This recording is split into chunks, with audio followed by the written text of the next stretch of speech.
या देवी सर्वभूतेषु विद्यारूपेण संस्थिता। नमस्तस्यै नमस्तस्यै नमस्तस्यै नमो नमः।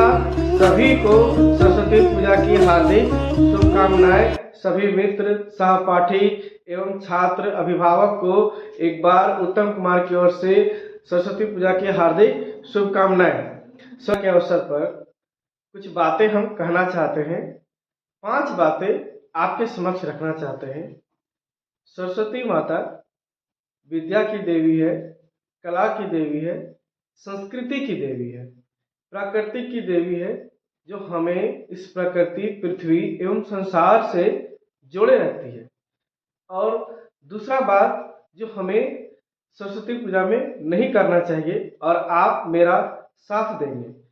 पहला नंबर बात है कि हमें सरस्वती पूजा में नशाखोरी नहीं करना चाहिए और हम कोशिश करेंगे हमारे बच्चे, अभिभावक सभी को बताने का कि माँ शारदे का जब हम पूजा करते हैं तो हमें इन गलत चीज़ों से दूर रहना चाहिए। जैसे इसमें क्या होता है कि बच्चे नशाखोरी करने लग जाते हैं, कुछ जो बच्चे नहीं भी होते हैं इसी पूजा के माध्यम से वो नशा का शुरुआत करते हैं, जो कि बिल्कुल ही तथ्य के रूप में गलत है।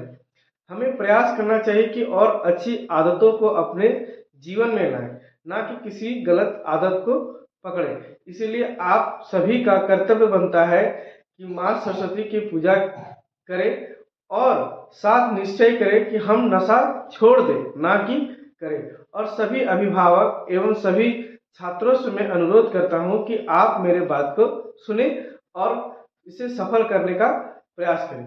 दूसरा नंबर बात है कि सरस्वती पूजा कोई कंपटीशन पूजा नहीं है।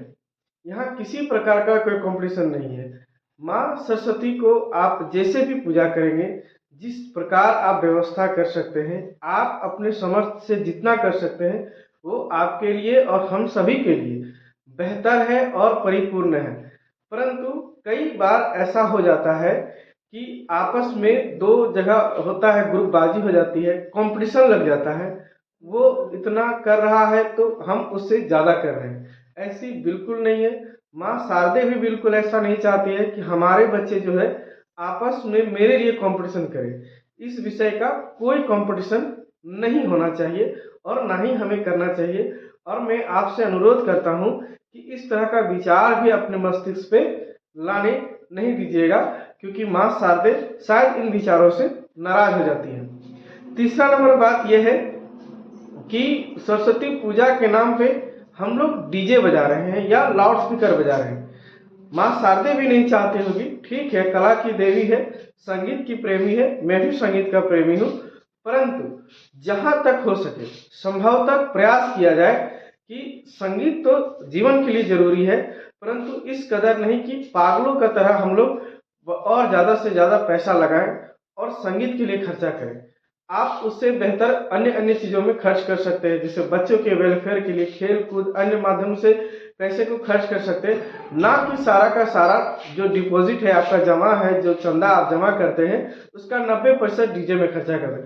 कोई कंपटीशन नहीं है और माँ शारदे शायद इससे खुश भी ना हो, उन्हें अच्छा भी ना लगे। ये चौथी नंबर बात थी, जो है कि हमारे अंदर नई नई भावनाओं को जोड़ना चाहिए कि माँ शारदे का पूजा किए, अब हम अपने अंदर कुछ नई नई भावनाओं को अंदर लाते हैं, सीखने का प्रयास करते हैं, अपने जीवन को सरल करने का प्रयास करते हैं, चीज़ों को समझने का प्रयास करते हैं। और पांचवी बात, हमें प्रेम से सरस्वती पूजा करना चाहिए।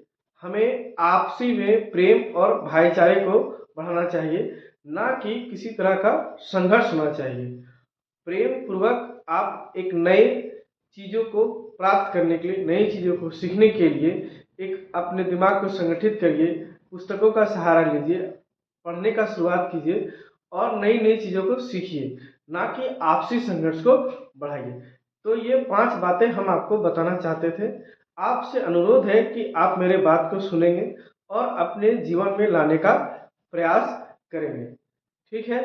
तो सभी को एक बार और सरस्वती पूजा की हार्दिक शुभकामनाएं। अपने जीवन में आज 2026 से हम इस पूजा से निर्णय लेंगे, कुछ हम नया करेंगे, बेहतर करेंगे, नशा बिल्कुल नहीं करेंगे और छोड़ने की कामना करेंगे। और आप लोग से अनुरोध है कि आप लोग जल्द से जल्द अपने अपने गाँव में लाइब्रेरी खोलने का विचार करें। माँ सरस्वती शायद इनसे ज़्यादा खुश होंगे, हम लोग भी, हमारे बच्चे भी ज़्यादा सीखेंगे। तो आपसे अनुरोध है कि आप प्रयास करें, कुछ कुछ पैसा जमा करें और अपने गांव में एक छोटा सा लाइब्रेरी खोलें ताकि हमारे बच्चे जो है सीख सकें। धन्यवाद। जय हिंद।